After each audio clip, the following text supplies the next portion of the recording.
Hey, everybody. Welcome back to the Dental Momentum Podcast, powered by Duckett Ladd Dental CPAs and Advisors. Jared Duckett back at you with my business partner, Bill Ladd. And if you guys followed us for a little bit, you guys probably recognize the gentleman on the screen. We've got Dr. Michael Abernathy back with us. It's been a while, Dr. Abernathy. We've been missing you. Yeah, it's like you know, I'm kind of glad with my family. I only get to see them Thanksgiving and sometimes Christmases, but no, it's nice seeing you again. So. No, we call you our go-to guru. Is that okay? No, is that a good title? Guru. Add that with the poppy and everything else, right? Yeah, okay. But we definitely appreciate you joining us again.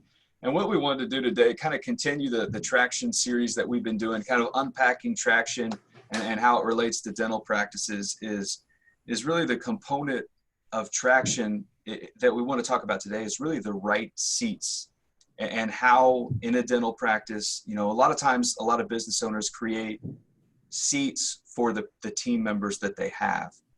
And really in traction, you need to look at kind of the opposite is create the seats for your business and then find the right people to put in the right seats. And so a lot of, and Bill, you can probably second this, is as we're talking to a lot of our clients right now, especially kind of coming into this, you know, the reopening and their practice has been I guess, impacted by the virus, is really resetting their practice. And a lot of people are like, well, I can reset it, but what does it need to look like? Yeah. I mean, what does and traction, we call it the accountability chart. What does that need to look like? So Bill, I'll throw it to you just real quick. So, and then we'll get Dr. Abernathy involved too and kind of talk about the structure. But as you're talking to your clients right now, what are you hearing from them regarding, you know, how they're reopening, and maybe they're cutting back staff, but what are you hearing from them as kind of their number one pain point, if you will, regarding kind of that right seats and how it's all going to work? So, it's a broad cross-section. We have some people who had a really solid team. They brought everybody back and just kept functioning, and they're in part of a country that maybe is going to bounce back quicker because it wasn't as affected yet, I guess, as heavily. So, you know, they're good. They feel really good. Then we have others who are really looking at their staff, or their staff is really looking at them. And whether by choice or by, the circumstances, they're going to be leaning up. And so, you know, they're probably going to be looking at these practices and you know, a lot of that will be in a hygiene and still trying to figure out where that comes back. But some of them are going to be having that question of how in the world are we going to get this done? You know, how are we going to do this work if we're losing our hygienists or our assistants, you know? So I think a question I would start with you, Dr. Abernathy, is before COVID-19, when you would go into a practice to consult, what percentage would you say had their staffing dialed in, that they were right? The number of people, the right seats were right. That's a big goose egg. Yep. Yeah. No, I mean, but you have to kind of look at this. I mean, it's like, it would be like a researcher that's looking at why people die, and he goes, looks like it's baked potatoes. Everybody that's died has eaten baked potatoes, and you know it must be baked potatoes. So, again, the way you're structuring your question, and I think this is an important thing for every leader, is that the most important thing you do is ask the right questions, without the assumption that, you know, you said with your clients, some of them have leaned down, some of them hired everybody back and they were doing well. Well, let me define well for you, and then you tell me if those were well, okay? Are they having a 15% or more growth a year? Do they average, okay, at least 30 new patients per month per hygienist? Okay? Is their overhead below 63%? Do they have long-term staff? I mean, if you can't check those boxes, then there's certainly room for improvement. And so, again, the assumption is the people that are happy and they hire the people back isn't necessarily mean that they've got a good practice. I mean, I hope it does. But for the people that are listening, that's not on the list of things that you could define as a successful practice, that you hired everybody back. I mean, I want to hire everybody back. I want them to make more money than anybody else could make, but we're still dealing, and we were talking, Jared and I had mentioned this before, is in 2009 when we finished the Great Recession, I thought a lot of doctors, because they were scared to death during 2003 to 2009-ish, something like that, and that they would have learned some lessons and made some changes in their operating protocols and systems. They'd save their money, look for different ways to grow the practice consistently, really adapt quicker when things pop up, embrace change. That didn't happen. The nice thing about having 2 months off, or nothing's nice about having 2 months off, but having undistracted clients come to you with questions they've always had, problems they always knew they needed to deal with, was they were more likely to deal with it. The mistake they're going to make is to come back, and because they got busy again quicker than they were told they'd get busy, and just assume that you can go back to doing what you did 60 or 90 days ago and this would be a good thing. And again, that's what I worry about. So when people say things like, well, we have a really good practice, I'm going to go, define that for me. Okay. Now, it doesn't mean that, producing a lower amount of money is a bad thing, but I kind of want to understand what they think a great practice is. And so, because if I can understand them, then I can help them get to the next step that they might want. But yeah, when I looked at at the people that have called me, a lot of them did make some changes. Probably most of them made 1 or 2 changes, and then everything's back to the way it was. Some new staff, maybe. Again, a lot of them are looking at an exit strategy. Some of them are just starting out in practice and, just don't have the track record. But anyway, so I haven't seen any consistency in this yet. It may take 6 to 9 months. And if I could sit down with all of them after 6 to 9 months and then look again, because I looked real hard at them when they were hurting, but to see, well, what changes did you make? Because it does come down to you. What were you willing to do? What did you do? And what were the effects? So talk about, again, on kind of this right seats mentality, talk about, and I'm a numbers guy, so I got to throw numbers out there, right? Right. So talk about, let's say $1 million collection practice. Okay, so $83,000 a month. There you go, man. You're better at numbers than I am. $83,000 a month. So talk about I'm not going to say, because not every dental practice is the same, or it's not cookie cutter, but talk about in that practice. So that's probably a 1-doctor practice. What does that typical structure of the right seats look like? Meaning, how many people at the front desk? How many dental assistants? How many hygienists? What does that typically look like with all the practices you've consulted with? Okay, I mean, normally we're going to have about 1 employee per about $20,000 worth of production. Now, that's not normally what I see, but ideally that's what we should move towards. The problem is when we start out in a dental practice, let's say we don't have $1 million practice, we start out, and I've seen doctors make a mistake on day 1, they hire an assistant and a front desk, and maybe a hygienist, so 3 people on the first day. Okay, maybe they were a little smarter and they just hired an assistant and a front desk. Well, at that point, you're paying almost 100% of what you make for your employees because you borrowed money from a bank to capitalize your new venture. And you never recover from that. You grow as fast as you grow. You learn as quick as you can learn. You got the right location or you didn't. But that initial mistake in hiring staff tends to perpetuate itself. In fact, if we took any of y'all's clients and looked at those 6 categories that we talked about on, compensation and on down the line. On compensation, it's nearly always compensation that's way out of line. Hands down, yeah. Now, again, it's not out of line, because of what they're doing. It's because of what they did and how they got comfortable, assuming that their staff could only produce around $12,000 or $14,000 a month per employee. And then that perpetuates itself. And then so it really limits your vision of what's possible.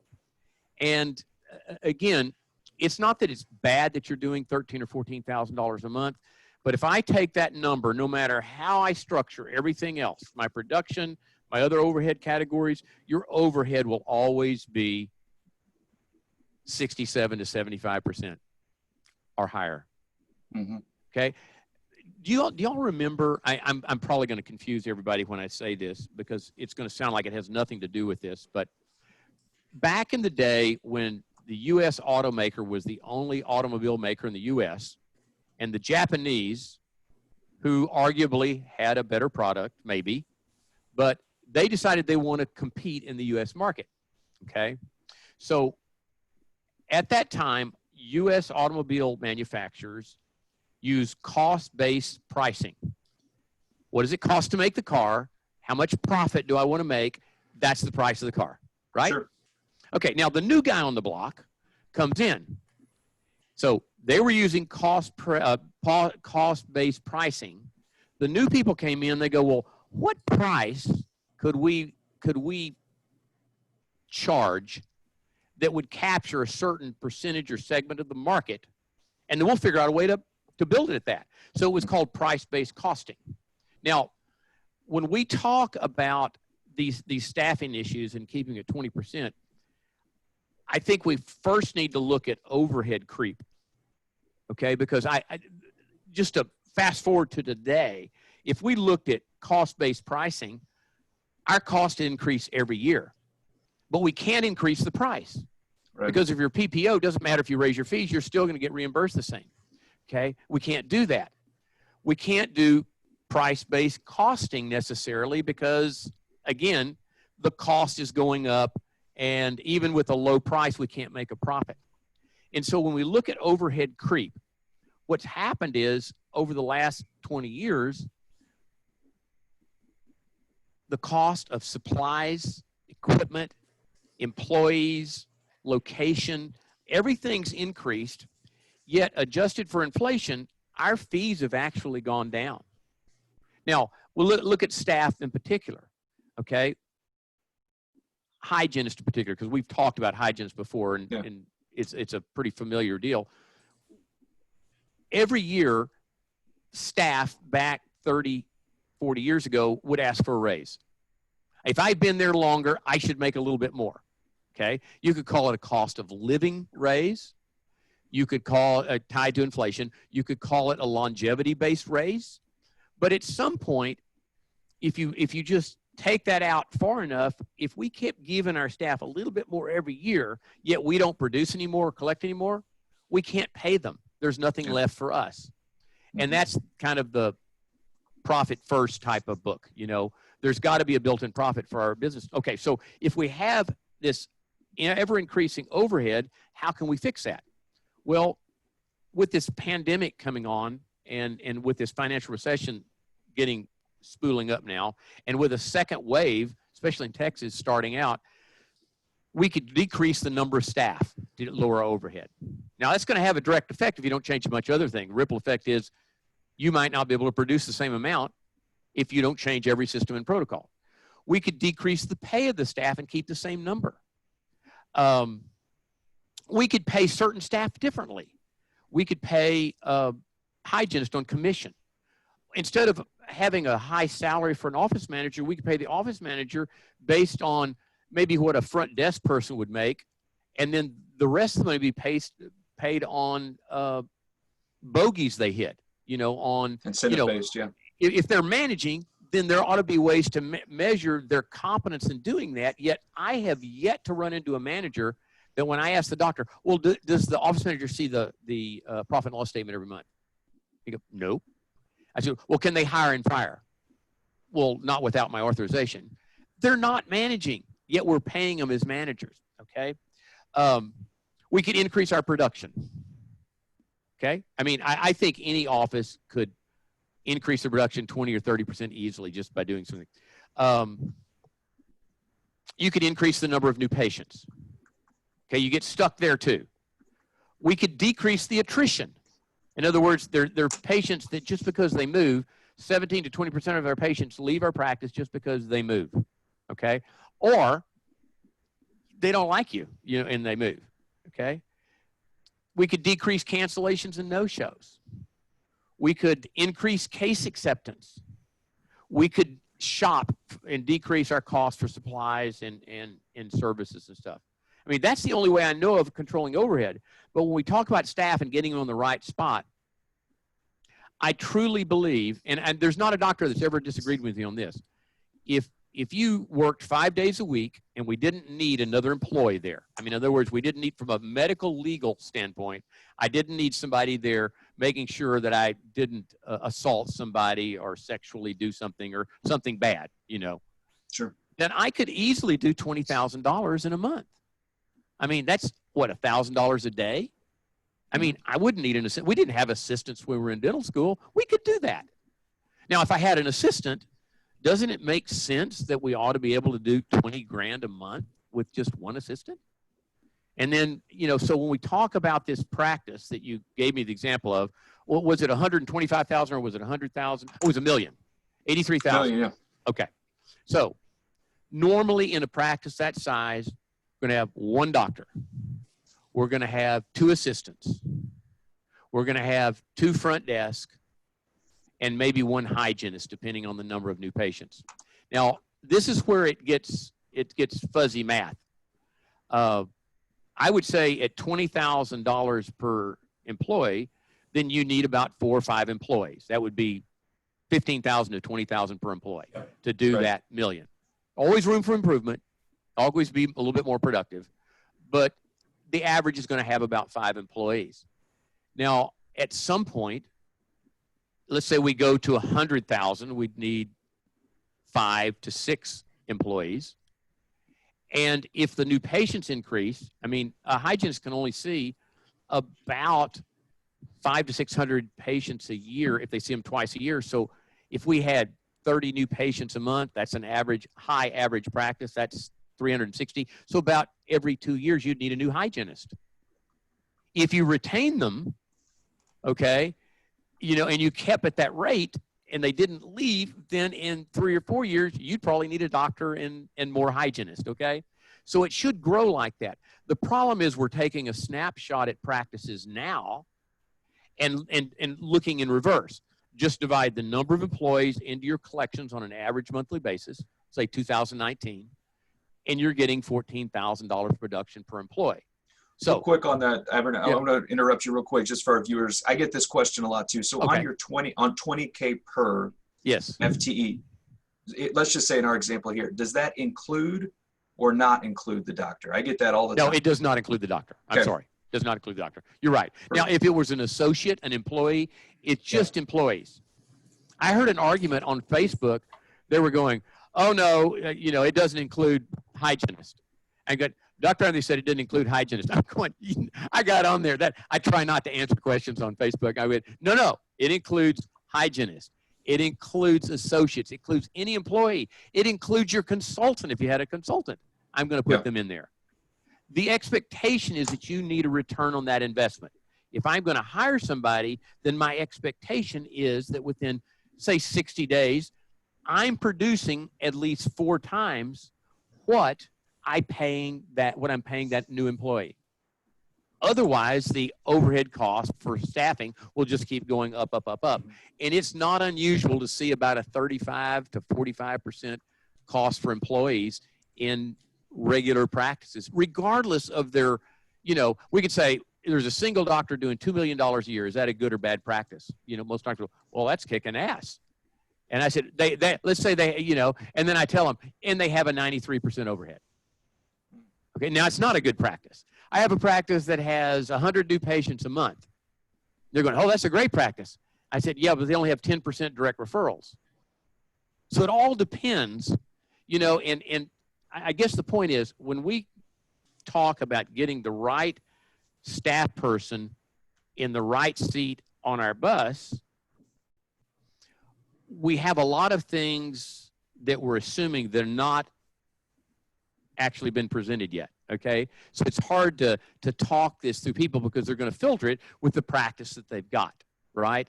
They're going to say, okay, well, I'll tell you this, most doctors don't even know what that production is per employee. I'm glad your people are, I mean, just divide the number of employees into your, let's say 2019, You collected how much divided by 12, and then divide the number of employees. And it could be 4.5 or 8, or it could be a decimal point too. Into that, what is that collections per employee? Now, if it's average at around 14,000, you certainly can do more. Okay. Now, it doesn't mean you're a loser. It's fine to be at that 14,000 level, but I'm not going to accept the argument. You say, well, Mike, if I need to do more, then I need to hire more staff. That's not the case. You do have the potential to do more production per employee at that level. Now, how do you do more? Well, you can't do more, or it's like a lot of this, when I said one of the things you could do to help overhead would increase your case acceptance, it would also be your competence at presenting more comprehensive dentistry. Okay, so treatment mix makes a big difference in what your production per employee might be. Yeah. So you take a young doctor that maybe isn't as skilled at case presentation or doesn't have as many new patients, or you take a non-assertive doctor that's only going to present a big filling, they're never going to have that production level. So there's a balance in that. I am not going to present dentistry they do not need. But again, about 60% of your day has to be in substantial cases, which would be at or about the fee of a crown. So if your goal was $5,000, then about $3,000 would be in something about the fee of a crown. It doesn't have to be a crown. It could just be something at or about the fee of a crown. Let's say a crown was $1,000, then it could be, a bunch of extractions.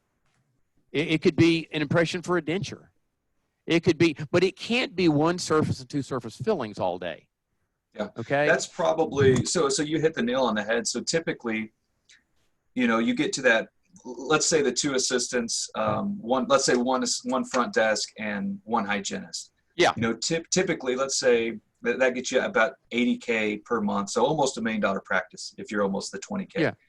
And so a lot of practices, they're at that, let's say 650 range with those seats on the bus, if you will.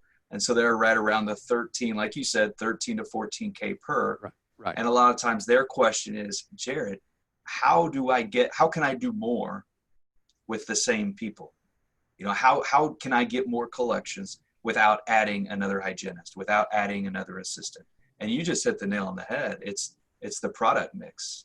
It's really the procedure mix is what it is. Well, and two, if you look, we talked about this before. We're talking about having your overhead cost for everything for your staff be around 25%. Yeah. But I still think doctors need to look at what 1% is in all of their practices, because, let's say yours was at 32% and we could get it to 30%. That's a big difference.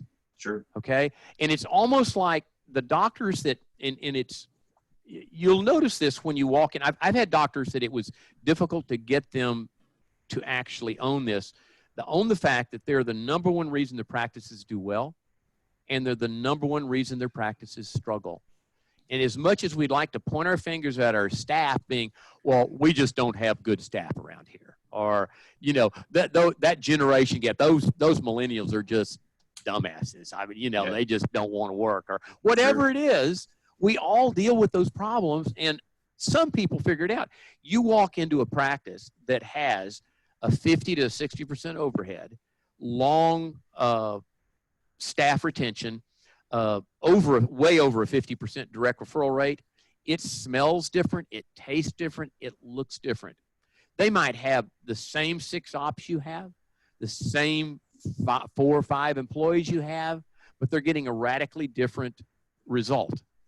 And so I always felt like my job was to tip a mirror up in front of these people and go, look, as much as you'd like to say, yeah, but, and you're different, that your location's different, stuff like that, this is actually what you look like. And so this is what we need to deal with.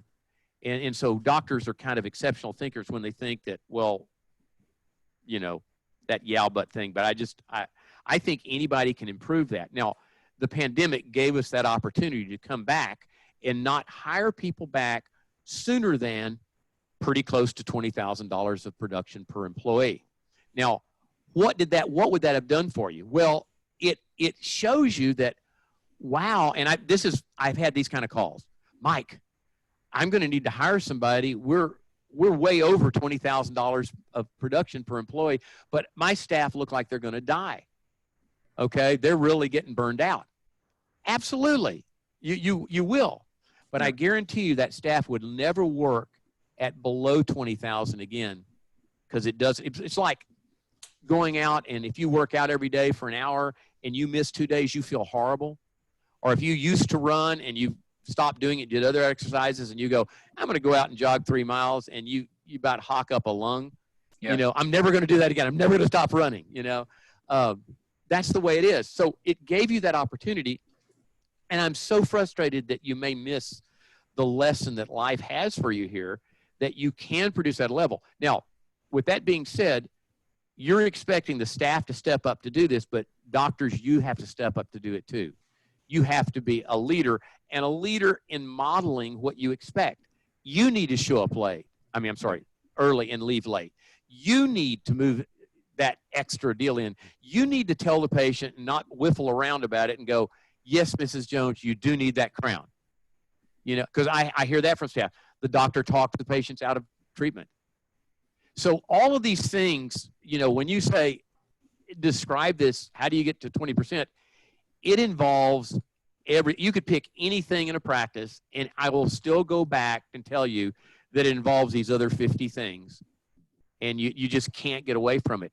I just thought because the pandemic gave you the opportunity to have to do this, because it would be stupid to hire everybody back if the demand wasn't there, that you would do this and go, it would just like, pow, you'd see that I can do this with fewer staff. We don't need somebody to assist a hygienist. We don't need somebody doing our instruments. We can actually do the sterilization ourselves. You know, all that stuff. Real quick, on the 20K per. Yes. This might be a silly question, but does it matter for a practice, let's say, that's heavy insurance and a lot of write-offs, as opposed to, you know, a less insurance, higher fee for service? That's a good point. Okay, I mean, the reality is, I mean, if you're going to take on managed care insurance in any format, your reimbursement is going to be 25 to 35% less than it would be if it's fee for service. Now, the obvious problem is that insurance has penetrated 76% of the market. So 76% of the people out there have insurance and they want to use it. I'm sorry. Okay. And yeah, you know, you may look like Brad Pitt and you know, can get away with a fee for service in a certain area, but most of the really great fee for services, they're very few and far between, and they do really well.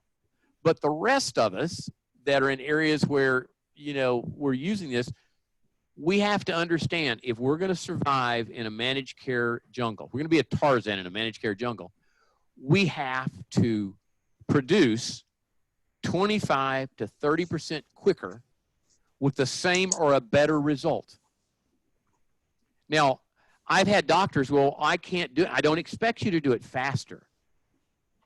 Okay? I don't expect your fingers to move faster. But I can show you how to select certain materials, certain burrs, certain techniques that you will not be working any faster. You just go, it's taking me 15 minutes less to do this than it always has. And all of a sudden, you start realizing that quantity and quality are not opposites. You're going to want both. Okay? I mean, you need a quantity of patients to feed you. And in a managed care jungle, or a very young demographic, or a very educated demographic, like all of them gone to college, all of them make good income, you're gonna go through 3 times the number of patients in hygiene to get half of the production that you would get in a different market. So again, we start pulling demographics back into this. Now, people say, well, I've got terrible demographics. They only have a $40,000 a year income, and they're not educated. I'm going, that's not a bad demographic. They have great need. You take somebody that does $80,000, $90,000 a year, went to college, they've always gone to a dentist. They've always brushed, they've always flossed. It's going to be a bleaching tray and cleaning will be comprehensive dentistry to them.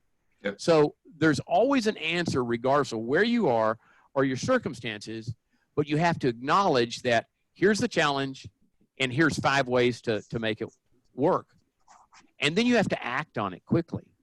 And staff are integral to this. I mean, as a leader, you have to understand if you look over your shoulder and you don't see anybody there, you're just taking a walk. And leadership and gathering these people together and training them well is just so important to making this all work. The problem that I see with doctors in staffing is they generally hire through desperation. Someone just quit. They hire somebody real quickly. They hire for experience, which is the wrong thing to do. We need to hire for people skills, great self-image and self-motivated. They have a service state of mind and they want to solve problems. You can take that person, you can teach them to do anything. So again, you find the right candidate and then you onboard them properly. That's the training and integrating the staff and the culture. And then you keep them there by paying them well. I mean, again, every time y'all ask me a question, it just opens another can of worms. But it's like this 25% overhead really was driven back 50 years ago from me deciding to pay them a very good wage for their services, but also share the profits of my practice. That's how we kept it at 51, 52%.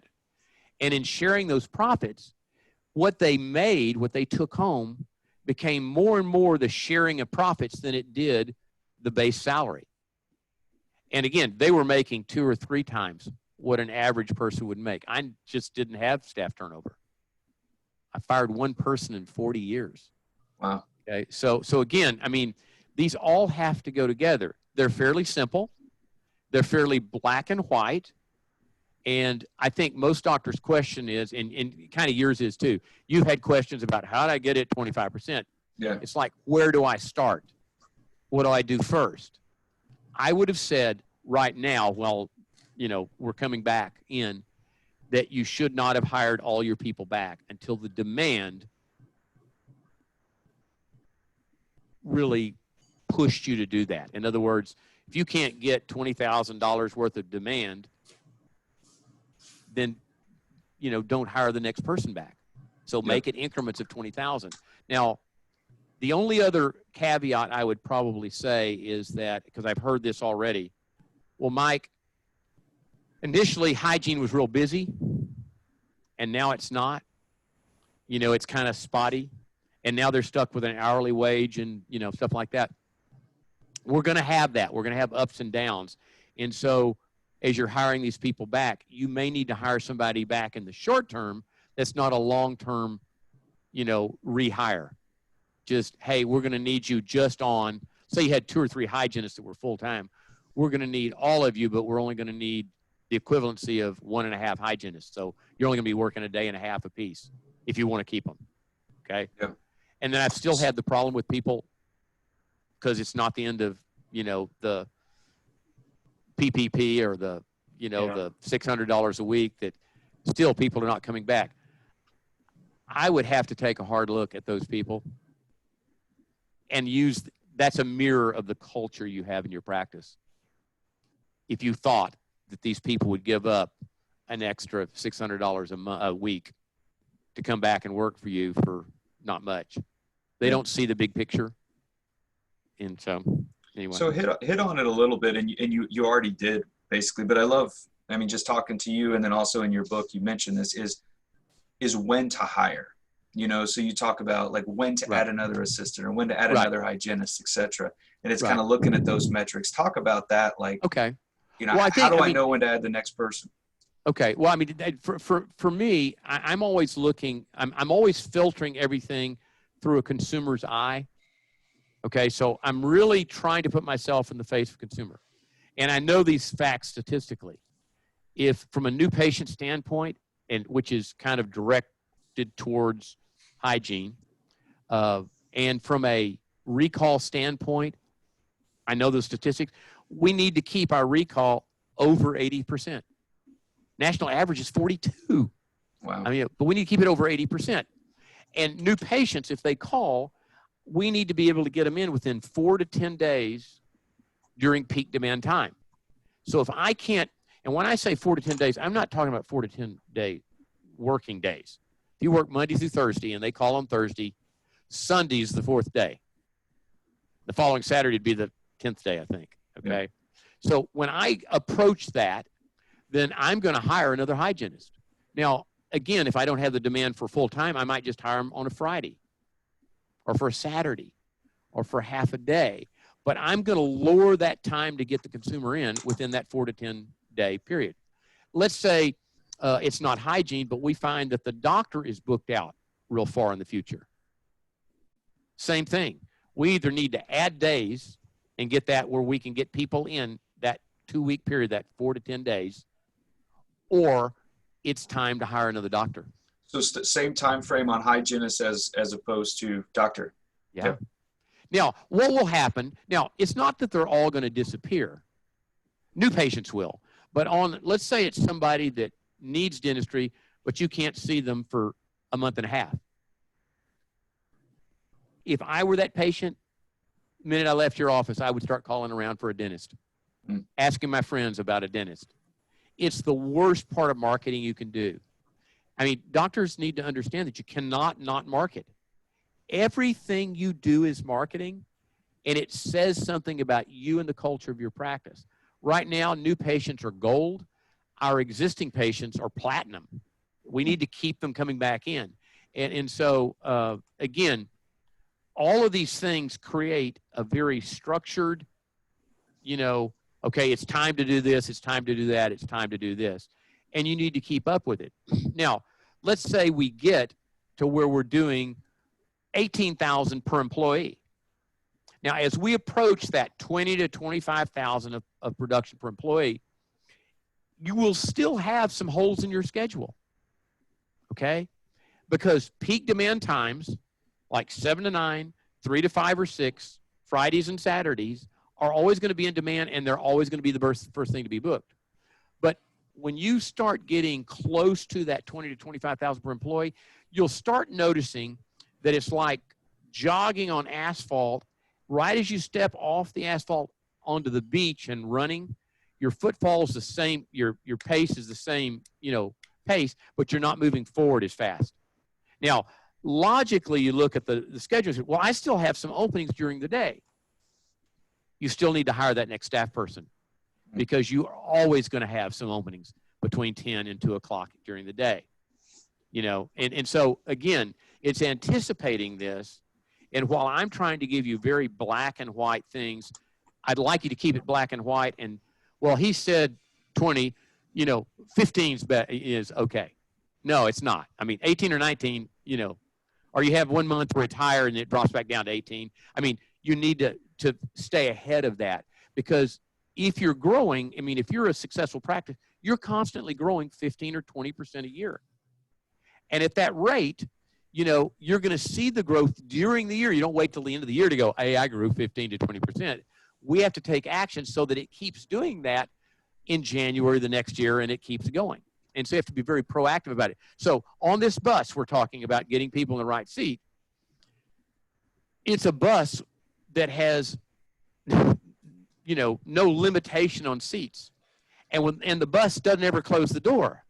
You can always, slow down for somebody to jump on the bus. And so you're always looking, you're running a route. You're doing what you have to do to keep growing and service the customers, but you're going like a bus on a route that stops at the next stop and stuff. Again, we're just going to go at a rate that we can always onboard somebody when we do, but we're always looking for them. We're driving, we're the drivers, we're looking out there, we see somebody on the side of the road that's good.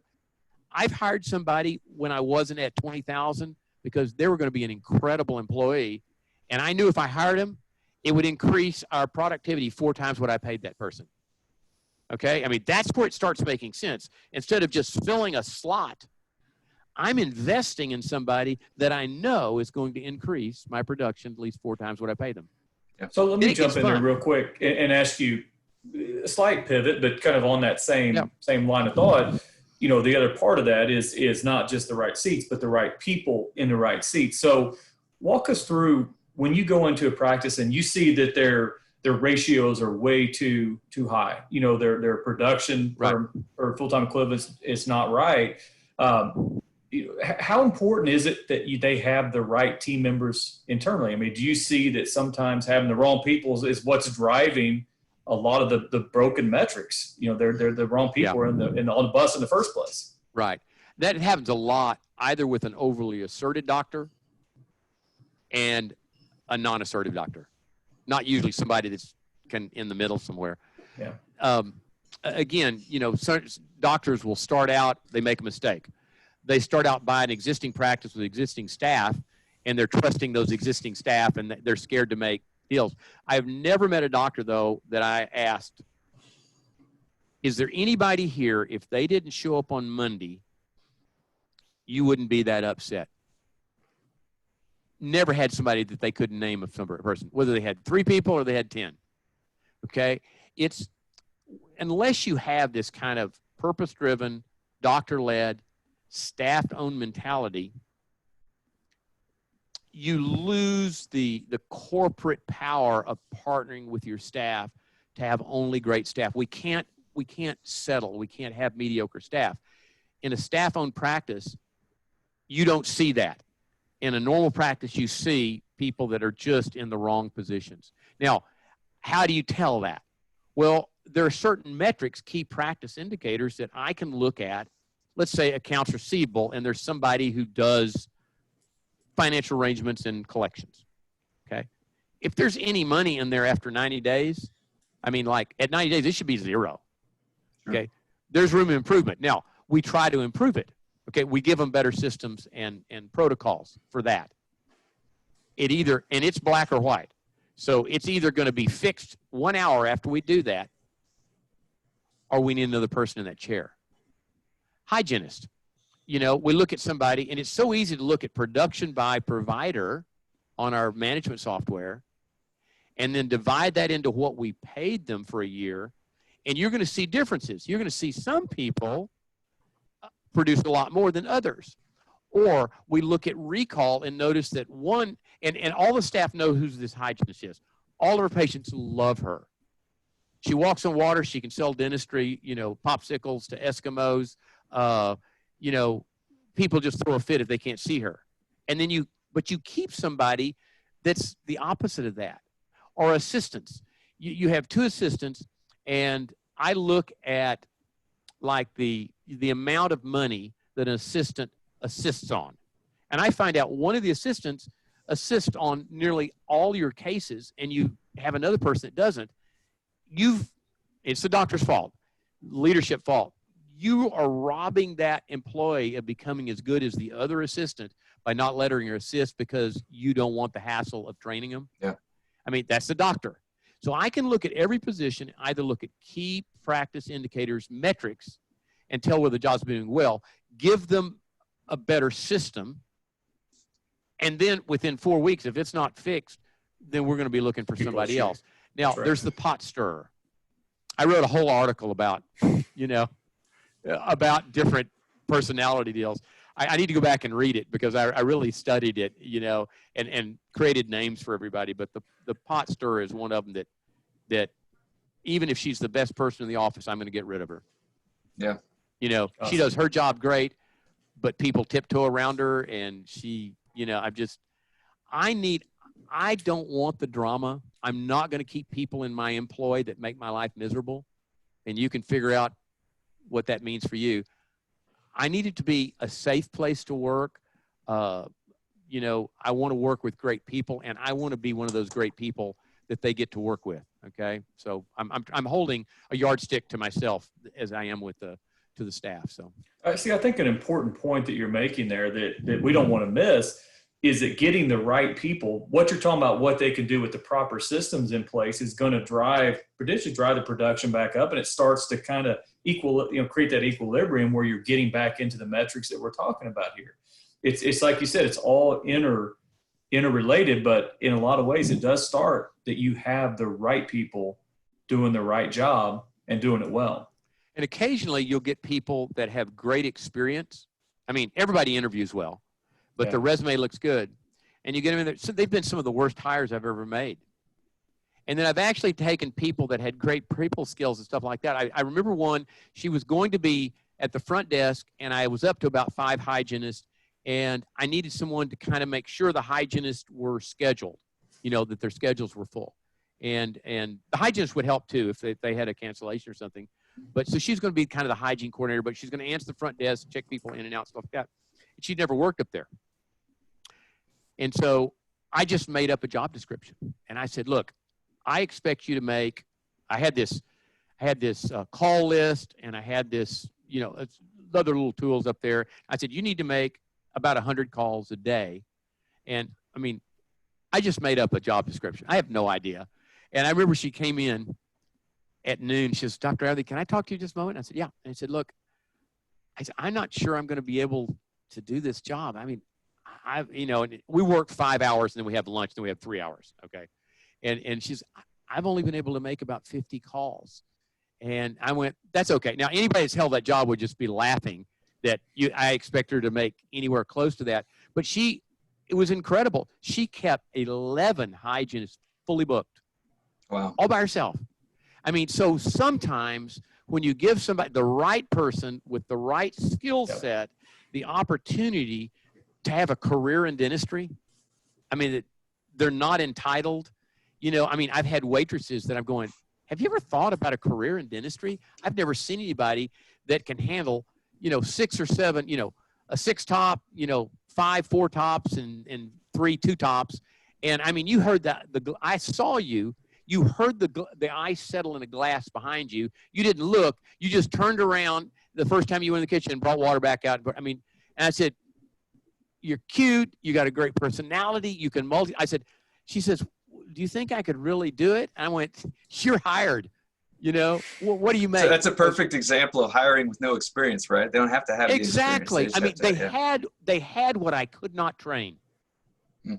The mistake is hiring people for what you can train them to do, because whenever they get stressed or whenever they get left alone, they're always going to go back to what they did in another office. Yeah. And believe me, my office wasn't like another office. Yeah.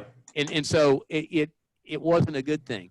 But again, people skills, self-motivated, service state of mind. I mean, you take somebody like that, they can do anything. And they seem to get along with everybody too. So yeah. Hit on, you kind of started hitting on it there a little bit. So a lot of practices have what they call this patient coordinator.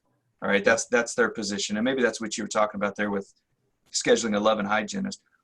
And I know everything's not cookie cutter, but some practices I see are kind of in that same deal where they have one doctor, 2 assistants, a hygienist, front desk, and a patient coordinator.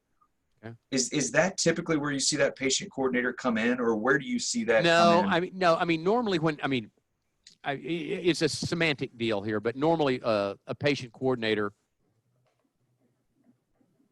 in a way, I don't like patient coordinators. Okay, and let me just back up a second. Oftentimes, they're the closer that does the financial arrangements and stuff, but it's done in this way, and this is where I think it falls apart. The hygienist cleans the teeth, or the doctor sees the patient first and says, you got this wrong, this wrong, this wrong, this wrong. No rapport, just tells them everything is wrong. And then they don't clean teeth on the first appointment. Well, that's not going to work. Okay, I guarantee you people are not going to be happy, because the only reason they call in is I've got something broken I need fixed, or I want to get my teeth cleaned. Okay, or they see the hygienist first, they get their teeth cleaned, but the hygienist doesn't partner with the doctor to help the patient understand what they need. And so the doctor comes in and you have this wrong, this wrong, this wrong, this wrong. Do you have any questions? Okay, he walks out of a room, or she walks out of a room. They turn to the hygienist or the assistant if it was an emergency and start asking questions. Everything was done wrong. And then the hygienist has got to stay on schedule, so she takes them to the patient coordinator. And now the patient coordinator has to explain treatment and what they're going to do and everything. I feel like that should have been done way back there, so that the only thing the patient coordinator would do is to help the patient fit this into their budget, which is a different mindset. And so I don't know, when you say patient coordinator, what your semantics are here, but that's usually how I see them being used. And again, it's a horrible way of running an office. It adds one more employee that doesn't need to be there necessarily. And again, it limits the flow of patients. You have to have more and more patient coordinators, because less and less, I mean, when they come out of hygiene or they come out of an emergency room, come to the front desk, I want them to kind of, you know, there's 3 or 4 things they're going to be concerned about: money, time, fear, and trust. I need all of that taken care of back there, so when they actually do come to the front, everything's pretty decided and ready to go, and there's not this, let's do it all over again, because it's a symptom of a lack of getting in step with your patients and building that trust, rapport, and understanding with the patient, so they kind of own the problem, okay, before they get up there. So, yeah, hit on everything, and I'm just listening, trying to be a viewer out there listening. Mm-hmm. Everything you've said regarding who to hire, when to hire, is all around metrics. It is all around data. Basically, you know, you talk about all these KPIs per how, and a lot of dentists, and you probably agree, they don't know their numbers. They have no idea, right? What that, and they might be trying to calculate it in their head right now. How in the world, and I think I know what your answer is going to be, but how in the world do you know when to make decisions in your business if you don't know your numbers at all? You have to know your numbers. Now, with that being said, there's probably 300 key practice indicators, but I think there's probably 10 or less that you need to look at, because if you see, let's say, for example, we look at the accounts receivable once a month, and we see 20% over 90 days. Now, doctors are exceptional thinkers a little bit in that they tend to concentrate on symptoms rather than problems. If I saw that, the problem isn't the accounts receivable, the problem is the financial arrangements, or maybe the way we submit insurance or whatever. We look at the number of new patients, you know, and so, yeah, I think we can get it down to about 9 or 10. And if they will monitor those and we see something out of whack, it'll lead us to the next, you know, the next level of key practice indicators. But yeah, I think probably we have doctors that make enough money, they'll go in and buy a brand new Corvette or Ferrari. They would probably take the gauges out of the car and the rearview mirror and say, look, I don't need those. I'm a dentist. I drive by feel. Okay. I mean, it's like, dude, or dudette, you know, what are you thinking? So yes, those numbers important. Now, a lot of doctors aren't, they're not CPAs. The analytics of it are not their thing. And again, all I'm doing is looking at, that's what we dumbed down in one of these talks on your overhead in the form of a profit and loss statement with debt added to 7 categories, one being what the doctor's getting, but really 6 categories of overhead. Okay. You can pick up a lot of things from those numbers. Again, so we could name that. Now they're all in that, I think it's chapter 16 or 17 in that book. And it's called benchmarks and overhead, or why do we need benchmarks or something, but it kind of details the things that are most important. And the nice thing is you could probably take, I mean, let's say you're not very computer savvy and you didn't know how to look it up or whatever. I mean, there are companies out there that data mine your own software and put them in a format that make it easier for you to see. I don't think you need those people, but if you do need them, it puts it in a format that's easy to look at and read. I think the mistake is not having the staff understanding what these key practice indicators are and not measuring the performance of our staff too. Because we had graphs for every staff person. They were in the staff area measuring different parameters, and they understood the business of dentistry and those key practice indicators. And they understood because it affected the profit sharing that they were getting if they didn't. And it was surprising once I started sharing those numbers, the numbers that most doctors would feel uncomfortable about sharing, like the profit and loss. I mean, I shared that with them. All of a sudden, again, they had that ownership mentality. They started affecting the KPIs. I mean, they made them work. I can't be everywhere at one time. And it was coming along beside them. We each had jobs, and they could pitch in, and they could affect the metrics more than I could have done by myself. Now, I still have to look at them. I still have to post them. We still have to talk about it. But again, it's not a difficult thing to do. It's just getting in the habit of looking at these things. Yeah, I mean, you're going down another road here, to be honest. I know. And it's perfect because, I said the dentist might not even know their numbers, but do you see how much beneficial it is for you to know your numbers, but also to let your team see those numbers? Right. Because maybe if you're not showing them the numbers, they don't know it's possible, to achieve these numbers with this many people. But if you tell them this is attainable, this is how we can do it, then maybe that team steps up their game. Yeah, I got in the habit of listening to a lot of motivational. These were VHS tapes, or these were cassette tapes, with Earl Nightingale or Zig Ziglar or something like that. And I'm not much of a people person, and so I have to pretend a lot of times, and I have to do the right things and model the things that I want. But I found that if I could give my staff a benefit before I made a request, it worked better. Okay. If like Jared, if there was a way that you could, increase your income by 30% a year, working the same number of hours and days, would you be interested in that? And then give them that result.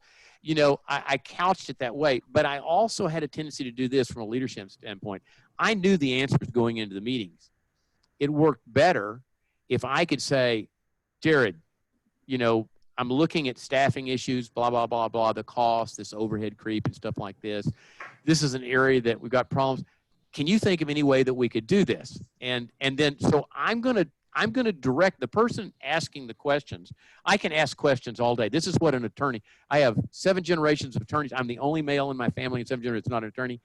They do this without thinking about it. They ask questions to direct you to the place they want you to go. And so I can ask questions, and if Jared, or Bill, if you had said something, and like one piece of what you said was a little bit of what I wanted, I said, so Bill, are you saying? And then I would rephrase it and put it a little bit closer, and he'd go, yeah, no, that's what I was saying. So I said, well, does anybody else have something? And they would bring something. And before we got through, I said, that's a great idea, guys. And when they come up with the answer, they own the problem. Sure. And doing that, whether it's case presentation or it's leadership, all of a sudden you'll start seeing that you don't have to micromanage. If you have to micromanage, it is the number one symptom of absolutely no leadership in your office and no culture. Okay, so just. That's good. I think, guys, I hope you see insight into what Dr. Abernathy's saying. I mean, as we're going through traction, we're looking at what the accountability chart looks like for your practice. Again, you've heard all the KPIs. First off, you got to know your numbers. Run those numbers through what we've talked about here and how that looks in your practice. But then more importantly, man, as we're going through this reset, and Bill, you said it the other day, you were talking to somebody and they called it the great reinvention, right? As to what you can do in your practice is do not create, I know it's easy for me to say, but do not create the seats on the bus for the people you have. Don't just create a seat because you have people there. Create the seats on the bus, then get the right people to put them in. And Dr. Abernathy, I love what you said. I'm going to use this going forward is always drive with the door open, and so that you can kind of come to a slow. And yeah, you're getting up to that 21,000 per, come to a slow so that next person can jump on. Don't leave the door open again, but keep going. So sometimes those people can chase that bus down if you're always looking. Right. Yeah. I mean, they've been out there jogging all along, going, hey, it's a lot closer, easier if you just get on the bus and we can go together, so they're out there. Just find them. And I will say, so you're exactly right. Chapter 16 in Dr. Abernathy's book, The Super General Dental Practice. He's got the second edition out there. Read that chapter. It's spot on all the benchmarks. So definitely check that out. And Dr. Abernathy, I think I just heard maybe a title for another book. I just love the pithy title here. So How to Be a Tarzan in a Managed Care Jungle. Yes. You know, maybe you can author that one up. I think it's got a great title to it. I think I heard somebody else say that one day, but I went, "Oh, that's a great phrase." I turned to that jumps out at you. Yeah, that's a good one. I'll stick that in my pocket and use it someday. So, well, Dr. Abernathy, we appreciate your time. Viewers, I hope you guys appreciated that as well. And like I always say, leave a review for us in the show notes down there, and then share this episode with somebody that you think would benefit from it. Subscribe to this on Apple Podcasts or Spotify or wherever you're listening today. But we'll bring Dr. Abernathy back on. He's been a huge mentor to us to get to understand the dental industry in and out. And he is just wise beyond his years. So we definitely appreciate his time. And Bill, appreciate your time as well. And we'll see you guys soon. See ya. Bye. Take care.